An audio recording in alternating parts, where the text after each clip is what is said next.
These are my 10 best styling tips to 10x your personal style.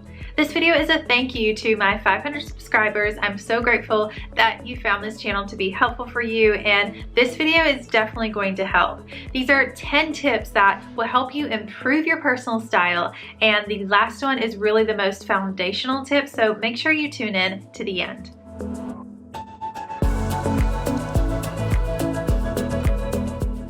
Tip number one is to take a photo of your outfit every day, or at least the days that you get dressed. I've been doing this for a while now, but especially since starting the 30s guide, I like to put my outfit of the day pic on Instagram, but I also organize it in my camera roll on my phone.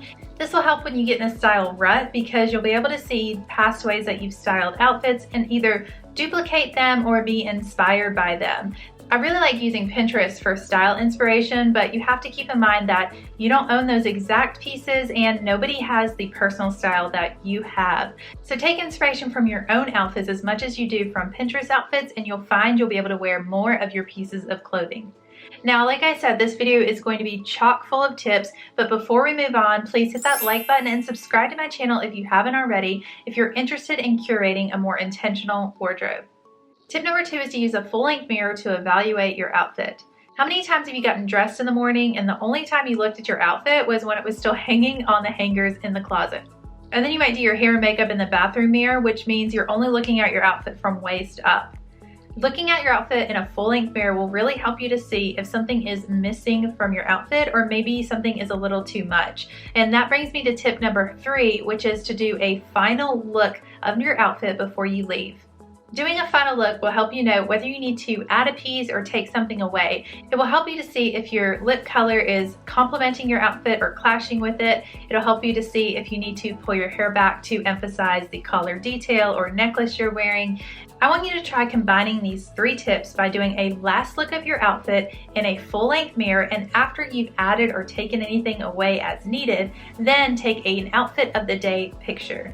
Save that photo to your outfits or style folder in your camera roll and periodically review that to see what you can learn about your personal style. This is really going to help you hone in on what is working and what really isn't. Tip number four is to have an arsenal of hairstyles. I find that hairstyle is one of the most neglected pieces of choosing an outfit, and that's because you just have your go-to look. Do you like to wear your hair down? Do you like to wear your hair up? That's probably how you wear it like 5-6 days a week. But it might be clashing with your outfit, so while your outfit might look really good, if your hair is down and pulling away from it, maybe it distracts from it. Or if you're wearing a more minimal outfit, like today I'm wearing a more muted tone with less detail in this top, so I decided that wearing my hair down would be more complimentary. If you want to implement this tip about pairing hairstyles with outfits, you can't wait till the morning of a big event or a big meeting to do so. It's something that takes a little bit more intentional time up front, but after analyzing the different hairstyles that you have, it'll be easier to implement that when you're getting ready in the mornings. So I have 5 go-to hairstyles, and you'll probably see me wear these in rotation. The first one is down and wavy a la today. The second one is down and straight. The third one is probably like a messy top knot bun, and typically I'll wear that one on like the last day before I wash my hair. And then I have a sleek low bun that I like to wear with more detailed and interesting tops. And the final one is like my go-to when it's hot outside, and that is a claw clip, which allows me to pull my hair back but also have a little bit of a flirty ponytail in the back. I recently did an Instagram poll for my audience and asked, do you prefer to wear your hair up or down? And the vast majority of women said that they prefer their hair down. But I followed up that poll with showing a blue dress I was wearing with my hair up and my hair down. And surprisingly, 65% of people said that my hair looked better pulled back with that particular dress. Now I can do a whole video on pairing hairstyles with outfits, so let me know down in the comments if that's something that would help you, and I'll make that video very soon. Tip number 5 is to restyle your older pieces. Sometimes it can seem like if you need to improve your style, you should just go to the mall and go shopping. But I'm telling you, that is not where you'll find your style. That is where you'll find trends. That is where you'll find things that will enhance your personal style. But if you don't have a strong sense of what you like, then all that's going to do is add more clutter and confusion. So instead, when you get bored with the pieces that you've been wearing, try styling them in ways that you haven't thought of before. You can even just do a Pinterest search of jeans outfits with brown boots and get some inspiration there. But one thing to remember is that the reason why you bought those pieces is because you were initially attracted to them for some reason. So everything you own is part of your personal style. If you realize that something is not part of your personal style because you bought it based on an ad or seeing it looking good on someone else, then that brings me to tip number 6, which is to declutter your closet. I find that most people don't have too few pieces, they have too many. When you have too many pieces, then you can't actually figure out what you look really good in, and it takes you forever to get dressed in the morning, and typically you have the go-to outfits that you would wear anyway. You just spent a lot of time ruffling through all the different outfits that you own. By decluttering your closet, you're going to get clarity on your style today and what matches your lifestyle. When I say lifestyle, that can be kind of vague, but for me, here's an example. A few years ago, I was working a corporate job in finance, and I typically wore some kind of tailored pieces like business suits every day. After I quit my job, it took me a while to get rid of those pieces because I had spent all this money on them. However, I knew that I didn't really want to ever go back to an office job, and after a few months of realizing that, I decided to get rid of those pieces. I actually ended up selling some, I think, on Poshmark and then donating the ones that didn't sell. So I was happy that they went to good homes for people that would use them. It's been years since I've decluttered my business suits because it doesn't match my lifestyle anymore, and I'm very happy that I did so. If your lifestyle changed in the last few years, maybe you started working from home more, or maybe you had children and now you're wearing sneakers more than heels, anything like that, that is a reason to reevaluate the clothes that you have and find what matches your lifestyle.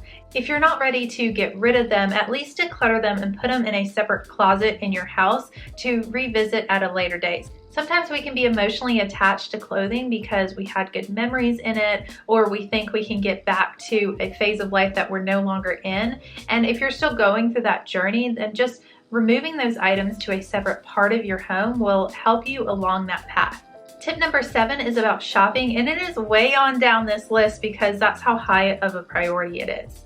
Finding your personal style is not about shopping, but when you do shop, I want you to know exactly what you want before you ever step into the store or go online shopping. When you go into a store, you're going to see mannequins dressed a certain way, and they look good because they're on this platform by themselves. They look like the center of attention. They've got the right lighting, the right accessories, and you can either buy that entire outfit and hope that it fits your style and your lifestyle. I saw Katie Heron wearing army pants and flip-flops, so I bought army pants and flip-flops. Or you can think about it more logically and start at home by evaluating what is it that you really need to fill out your wardrobe. This will help you to not overspend, to not regret your purchases, and certainly waste less time requiring returns and refunds of things that you've bought. When you go into a store, know exactly which pieces you want, what size you need. Your measurements are very helpful for this, what color you want, how you want it to fit, and which pieces you want to complement it. Typically when I go shopping, if I'm looking for a particular piece for a few different outfits, I wear one of those outfits into the store, and that helps me to see if the piece that I'm trying on actually works with the outfit that I'm trying to style it with. This brings us to tip number 8, and that is to buy higher quality items. Instead of asking yourself, what are the most number of pieces I can buy based on my budget, ask yourself, what is the highest quality that I can afford based on my budget? This will help you to have not only better looking pieces, but pieces that last you a lot longer. I recently ordered some leather boots to replace the suede boots that I bought last year because my suede boots, even after only 1 year of regular wear, are looking a little bit dingy and discolored. And that's because suede tends to absorb water, oil, dirt, anything that you're walking around in. Whereas full grain leather will age as it wears, but in a very natural and beautiful way. The really interesting part of this experiment is that my suede boots cost just as much as these high quality full grain leather boots. The difference is that the suede boots are from a more fashionable brand, so I'm paying more for the trend, whereas the leather boots, you're paying for the quality and durability of the boots. Now in my 20s, I would have paid any amount of money to be trendy, but in our 30s, we start to find our identity and really be comfortable with that. So buying things that are higher quality and are going to last you longer, I think is a more wise approach to shopping when you're in your 30s. Tip number 9 is a bit unconventional, but that is to have a phone a friend to help you improve your style. Now, I have a few friends that I ask before I'm going to purchase something if I'm a little bit iffy about it, but I have this one friend who's really good about noticing if a garment doesn't complement my skin color or my hair color, and I've asked her advice many times so that I make purchases that last for years to come. And as a bonus, everybody is flattered when you ask their opinion, and your friend's going to be flattered that you thought they have good personal style. My final tip is the most important and foundational tip in this entire video, and that is to practice loving thoughts of yourself. I want you to think about all the things that you say to yourself, even subconsciously, throughout the day. Are they loving thoughts or are they unkind? Now take all of those thoughts in your head and imagine that you have a friend who is texting you those things all the time. If your friend was saying these things to you, would you continue to listen to them? As the modern saying goes, be as kind to yourself as you are to your friends. And this is really foundational for personal style because if you aren't pleased with yourself, it doesn't matter what you're wearing. You could be wearing a $10,000 dress with $100,000 worth of jewelry on and you still wouldn't feel good. So if you think about your inner self-talk and you find that you have a lot of negative messaging to yourself, then I want you to take some time every day to look in the mirror eye to eye with yourself and practice lovely thoughts.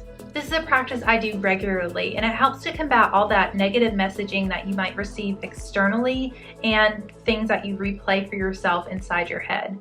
In case there's anybody watching this who doesn't have anything lovely to say about yourself, let me give you some things that are true. You are beautiful. God made you in His image. He chose your hair color, your skin color, your height, even the shape of your nose. You are strong and growing stronger every day. You are intelligent, curious, and creative. You are doing beautiful things in this world. I really hope that you feel that in your soul, that you have lovely attributes that differ from everybody else, and that is very needed in this world. And I hope that this video helped you to see how you can express your personality in your personal style. If you enjoyed this video, please hit that like button and subscribe to my channel for a new video every week, encouraging you to curate an intentional wardrobe. I'll see you next week. Take care.